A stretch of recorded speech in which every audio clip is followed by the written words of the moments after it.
నమస్తే, welcome to our channel SR9 TV Telugu. మన channel subscribe చేయండి, లైక్ చేయండి, షేర్ చేయండి, కామెంట్ చేయండి. ప్లీజ్ సపోర్ట్ మీ.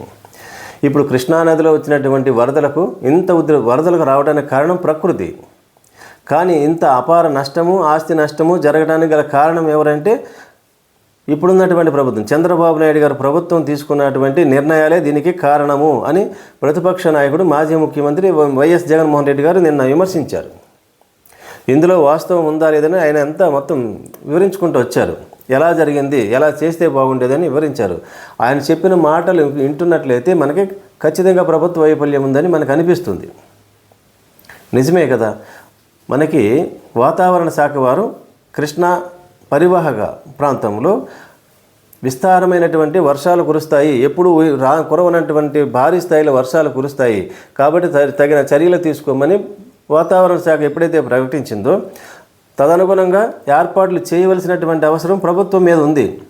వర్షం వచ్చే వరకు పట్టించుకోలేదు, వరదలు వచ్చే వరకు ప్రభుత్వం స్పందించినట్టుగానే కనిపిస్తుంది జగన్మోహన్ రెడ్డి గారు మాటల ద్వారా. ఎందుకంటే ఆల్రెడీ కర్ణాటకలోను మహారాష్ట్రలోనూ భారీ వర్షాల వల్ల శ్రీశైలం డ్యాము పూర్తి స్థాయిలో నిండిపోయింది, నాగార్జున సాగర్ డ్యాము పూర్తిగా నిండిపోయింది, పులిచెంతల ప్రాజెక్టు కూడా పూర్తి స్థాయిలో నిండిపోయింది. అప్పటికే శ్రీశైలము, నాగార్జున సాగరు ఆ లెవెల్ మెయింటైన్ చేస్తూ ఎక్స్ట్రా వచ్చినటువంటి వాటర్ను మాత్రమే వదులుతూ ఉన్నారు కిందకి, ప్రకాశం బ్యారేజ్ నుంచి సముద్రంలోకి వెళ్తుంది. కానీ వాతావరణ శాఖ హెచ్చరించినట్లు జగన్మోహన్ రెడ్డి గారు చెప్పినట్టు వాతావరణ శాఖ 20 నుంచి 30 సెంటీమీటర్ల వర్షం కనుక కుంభవృష్టి కురిస్తే ఆ క్యాచ్మెంట్ ఏరియా అంతా కురిసినటువంటి వర్షాలంతా ఈ కృష్ణానదిలోకి వచ్చినప్పుడు ఏ స్థాయిలో ఉంటుందో వారు ఊహించి అంచనా వేసినట్లయితే ఈ శ్రీశైలం నుంచి, నాగార్జున సాగర్ నుంచి, పులిచెంతల నుంచి ఎక్కువ స్థాయిలో వాటర్ని కనుక సముద్రంలోకి ముందుగానే వదిలేసినట్లయితే ఈ వర్షం ద్వారా వచ్చినటువంటి నీరుతో శ్రీశైలము, నాగార్జున సాగరు నిండి పులిచెంతలు నిండడానికి కొంత టైం పడుతుంది.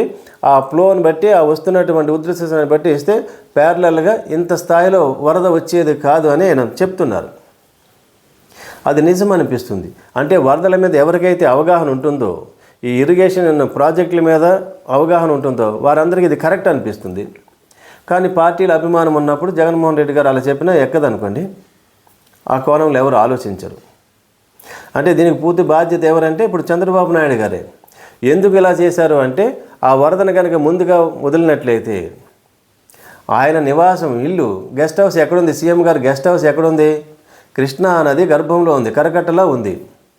ముందుగానే శ్రీశైలం నుంచి, నాగార్జున సాగర్ నుంచి, పులిచెంతల, ప్రకాశం బ్యారేజ్ డ్యామ్ ఎత్తేసినట్లయితే, కృష్ణా నది వరద వచ్చినట్లయితే సీఎం గారి ఇల్లు మునిగిపోతే ప్రజలంతా వరద రానప్పుడు దాని గురించి డిస్కస్ చేస్తారు. డిస్కస్ చేయటం వల్ల ఏమవుతుంది, తెలంగాణలో రేవంత్ రెడ్డి గారి ప్రభుత్వం హైడ్రా ద్వారా చెరువులు కబ్జా చేసిన నీళ్ళన్నీ కూల్చివేస్తున్నారు.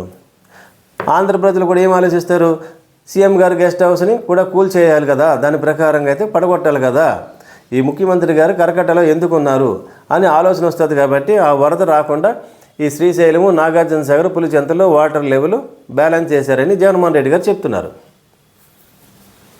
అది నిజమే అనిపిస్తుంది.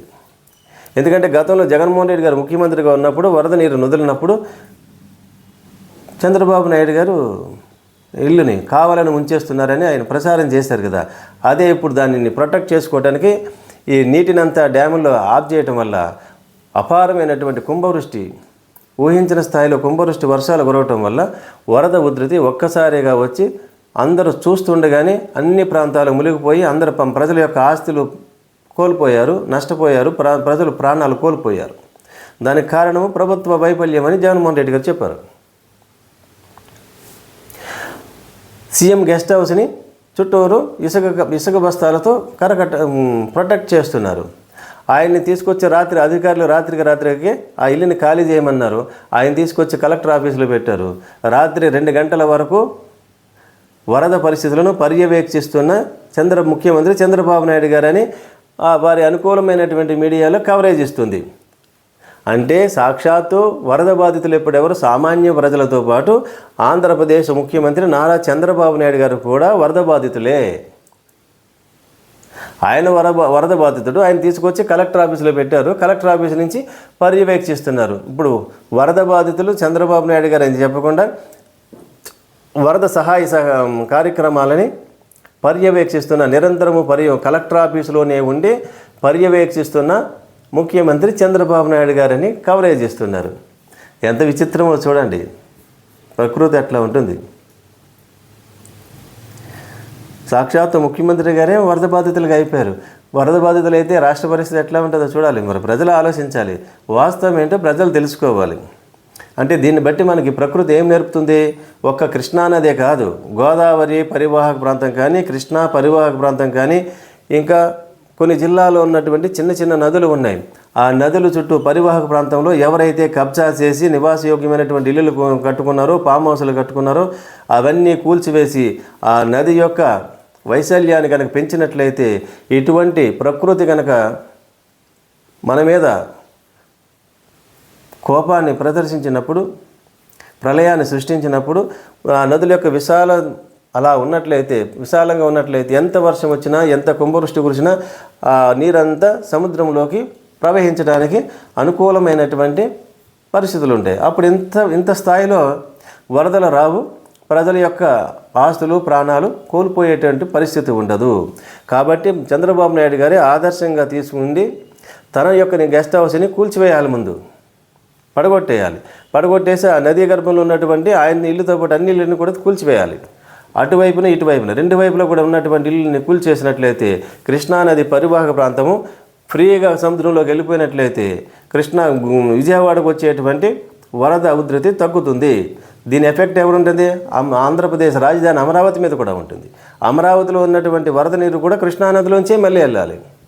కృష్ణానదిలోంచి వెళ్ళడానికి నీరు అవకాశం లేనప్పుడు అమరావతి ఎప్పుడు వర్షాకాలం వచ్చిందంటే వరదలోనే ఉంటుంది. ఇది పరిస్థితి. మరి చంద్రబాబు నాయుడు గారు అమరావతి కావాలా, ఆయన గెస్ట్ హౌస్ కావాలా నిర్ణయించుకోవాలి.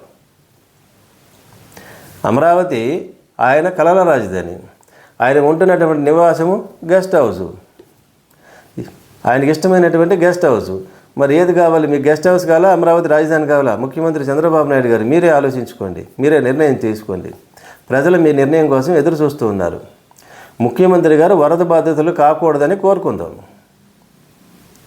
మరిన్ని వార్తా విశ్లేషణలతో SR9 టీవీ తెలుగు మన ఛానల్ సబ్స్క్రైబ్ చేయండి, లైక్ చేయండి, షేర్ చేయండి. Please support me.